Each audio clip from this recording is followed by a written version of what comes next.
départ, le livre devait s'intituler « Vacances à Saint-Perlé ». Saint-Perlé-des-Sources étant un village imaginaire que j'ai situé à la périphérie de Briançon. Ce titre est resté très longtemps d'actualité. Ce n'est que vers la fin du manuscrit, lorsque j'avais terminé le livre, que je me suis aperçu que c'était pas un bon titre en fait.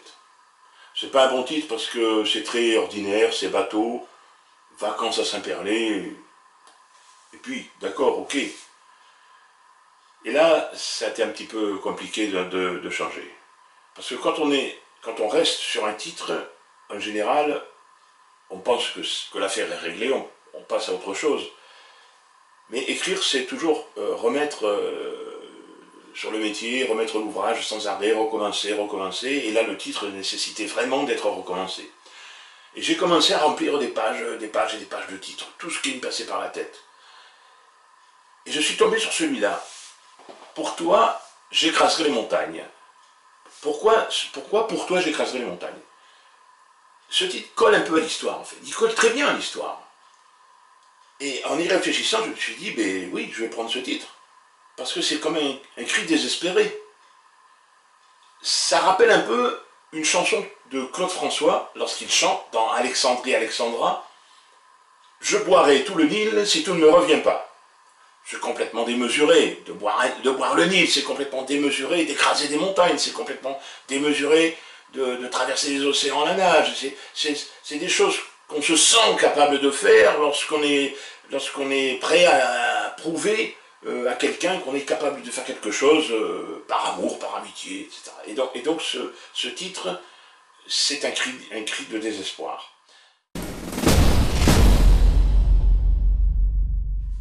L'histoire se déroule dans un petit village imaginaire qui s'appelle Saint-Perlé-des-Sources. Saint-Perlé-des-Sources ressemble à n'importe quel village de montagne. Un village tout à fait typique.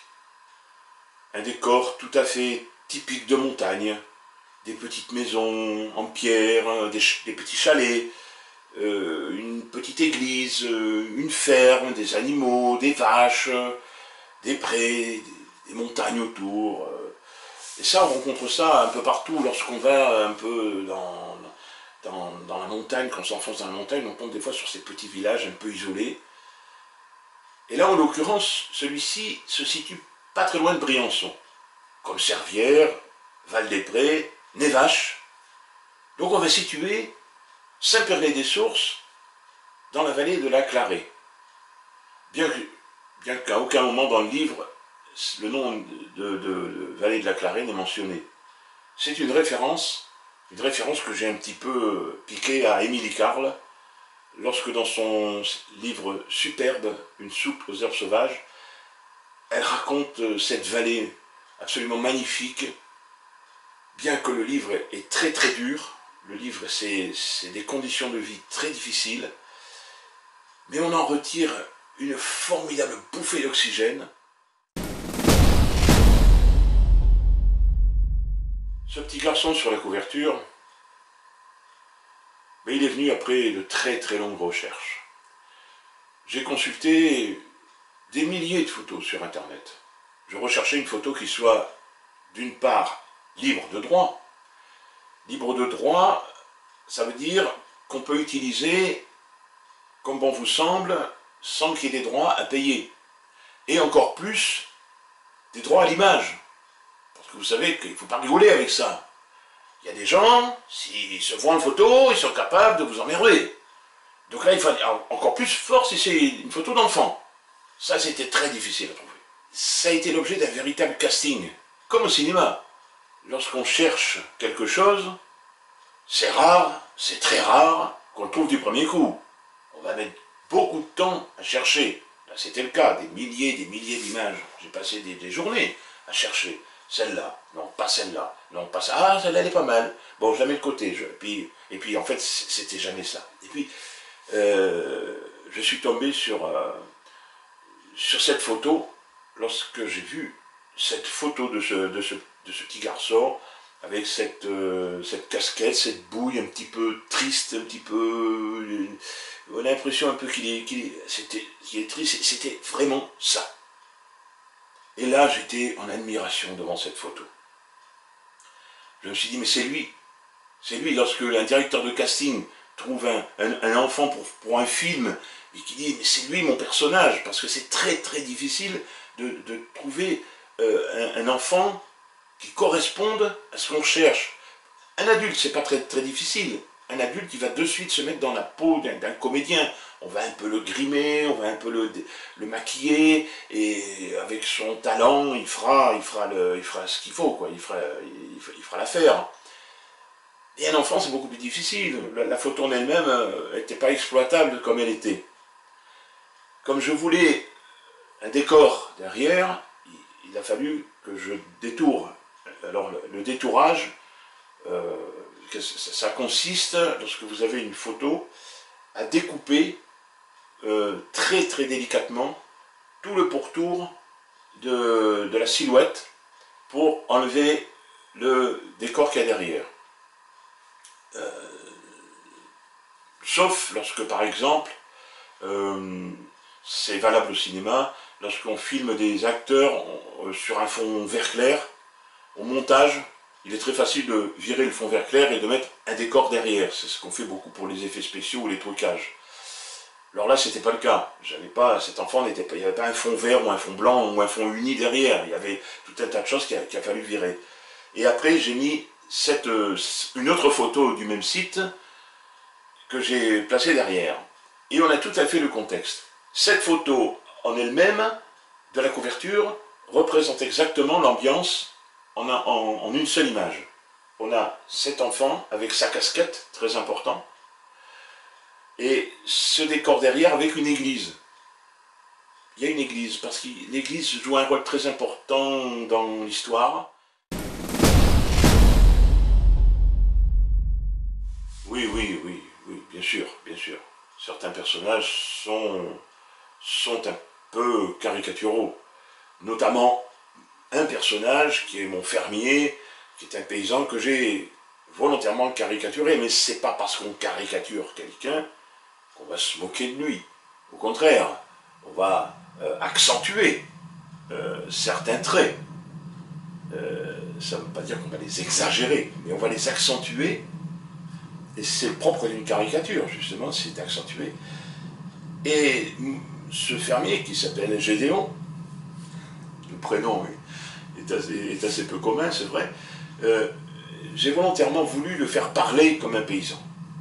Il n'y a aucune moquerie, je précise, parce que vous savez maintenant, lorsqu'on fait de l'humour, on confond facilement humour et moquerie. Il n'y a aucune moquerie. C'est coloré, c'est champêtre. Et c'est tellement champêtre qu'on peut ne pas comprendre.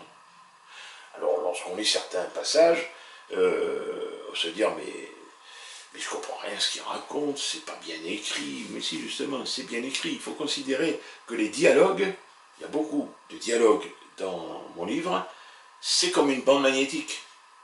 Il faut que ça soit fidèle à la réalité. Et moi je tiens beaucoup, beaucoup, beaucoup à la fidélité des dialogues.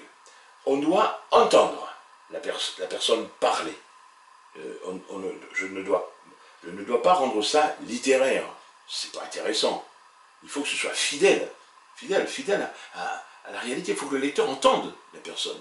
Alors, il est probable que certains passages soient un petit peu délicats à lire, comme il serait tout aussi délicat à entendre. Lorsqu'on entend quelqu'un parler, je vous garantis que vous mettez un Alsacien et un Marseillais face à face, ils ne se comprennent pas. Pourtant, ils parlent tous les deux français. Mais vous avez d'un côté un accent alsacien, vous avez d'un côté un accent marseillais, et ils parlent français, et des fois, ils ne se comprennent pas. Et oh putain, oh Mathieu, tu peux répéter, j'ai compris, oh.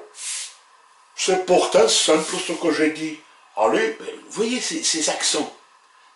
Mais c'est une richesse au contraire. C'est une richesse locale, régionale. Il faut conserver ça. Il ne faut pas tout laminer à plat.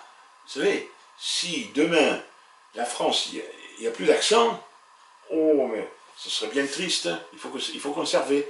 Donc lorsque je fais parler un Marseillais dans une histoire, eh bien, je vais ajouter des putains, des cons, un peu comme l'enseigne Patrick Bosso dans un sketch, où il dit compte c'est le point, putain c'est la virgule, c'est un peu ça, ce qui se passe dans les dialogues. Et je respecte et respecterai toujours, dans mon écriture, la fidélité du parler que je ne rendrai jamais bien propre, bien lisse, bien laminé, non, jamais, jamais.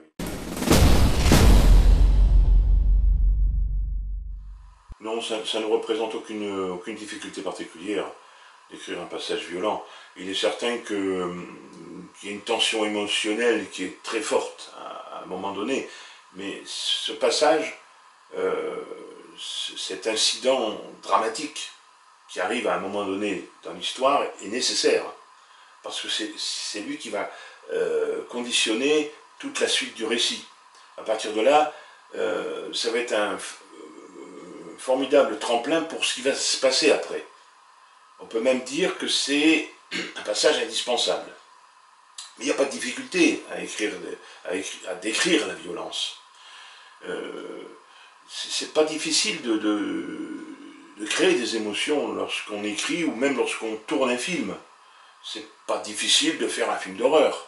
Je pense pas qu'il y ait des difficultés à faire peur. Faire peur, c'est pas difficile de faire peur. C'est pas difficile de créer des émotions et de susciter une ambiance un peu mystérieuse. Ça, c'est le travail d'un auteur. Il raconte des choses un peu pour apporter un petit peu de piment à l'histoire. Heureusement, d'ailleurs, qu'il se passe des choses. Non, ce sera un peu ennuyeux. Non, la vraie difficulté, elle n'est pas là. La vraie difficulté, lorsqu'on écrit, et je pense que c'est pareil pour tous les auteurs, c'est la cohérence. La cohérence. Pour ne pas créer d'incohérence. C'est-à-dire lorsqu'on décrit une scène, lorsqu'on décrit un personnage, lorsqu'on décrit un moment, lorsqu'on décrit un lieu, on a intérêt à être cohérent tout au long de l'histoire. Et ça, c'est vraiment le gros souci. C'est pas un problème. C'est un souci. C'est quelque chose auquel on pense constamment. Lorsque j'ai écrit ce livre, plusieurs fois je suis revenu en arrière pour relire, pour ne pas me planter plus loin, pour relire certains passages. Il y a intérêt à être cohérent. La difficulté, c'est surtout la cohérence.